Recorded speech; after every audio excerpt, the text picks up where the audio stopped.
Zee 24 तास एक पाऊल पुढे। पिंपरीतलीच बातमी आहे। एका जिप्सी गाडीला सायरन बसवून पिंपरी चिंचवडच्या वाकड परिसरात धुडगूस घालणाऱ्या 16 जणांच्या परप्रांतीय टोळीला पोलिसांनी ताब्यात घेतलंय। यापैकी पिस्तूल, रिव्हॉल्वर आणि जिवंत काडतूस बाळगणाऱ्या दोघांना पोलिसांनी अटक केली आहे। महेंद्र गुरु तेजसिंग आणि यचिन वेपन बवाधन अशी या दोघांची नावं आहेत। महेंद्र तेजसिंग हा पंजाबचा तर वेपन बवाधन हरियाणाचा राहणारा आहे। मुंबई पुणे महामार्गावर एक जिप्सी आणि 2 इनोवा मोटारीत तरुण धुडगूस घालत असल्याची माहिती पोलिसांना मिळाली होती। त्यानंतर पोलिसांनी ही कारवाई केली आहे। यचिन वेपन बधावन वय 26 वर्ष हा राहणार आहे फिरोजपूर पंजाबचा राहणार आहे। यांनी याच्या कमरेला एक रिव्हॉल्वर लावलेलं होतं .32चं आणि त्याच्या खिशामध्ये 14 राऊंड्स जिवंत ते मिळून आले।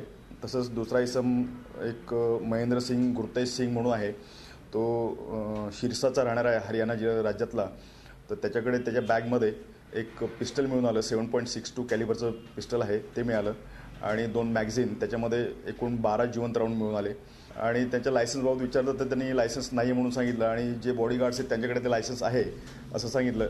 ते कायद्याने तो एक गुन्हा आहे, त्याप्रमाणे त्यांना तर आम्ही आर्म्स ॲक्टप्रमाणे गुन्हा दाखल करतोय आणि त्या दोघांना अरेस्ट करतोय। तसंच ती जिप्सीला त्यांनी विनापरवाना सायरन बसवला होता, त्यामुळे ती जिप्सी आम्ही जप्त करतोय आणि त्यांच्यावर कारवाई करतोय। जे उरलेले 14 इसम आहेत तर त्यांच्यावर आम्ही खात्री करणार आहोत आणि काही संशयित वाटल्यास त्यांच्यावर पण आपण कारवाई करणार आहोत। झी 24 तास एक पाऊल पुढे।